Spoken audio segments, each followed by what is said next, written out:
Po, may taho po ako ngayon dito. Marami na po ako nakitang request na ito sa comment section and at the same time dun po sa may messenger. No? So ito na po, itatry ko na po today. Kung mapapansin nyo po, no, medyo may kulay po siya. So arnibal po yan. Pero yung arnibal po niyan is homemade. Using pure allulose sweetener. So tinunaw lang po ni Mrs. yan sa konting water. Tapos pinabayaan lang po siya na kumulo until mag light brown po siya. So kung familiar po kayo rito sa mason jar or mason parang mason mug na ito, I think pag pinuno nyo po ito, this is around 500 ml kung di po ako nagkakamali.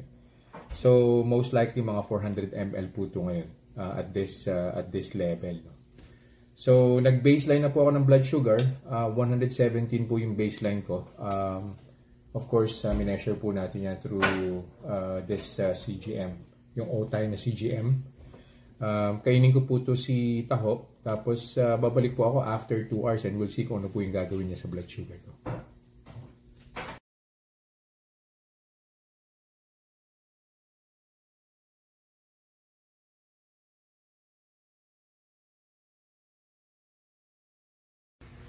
Conclusion na po tayo nung taho. So, before I ate the taho today, no, ang baseline blood sugar ko po was at 117. Tapos after eating, an hour after, umakyat po siya ng bahagya 119. So, 2 units lang po yun. 117 to 119. So, that's 1 hour and 30 minutes.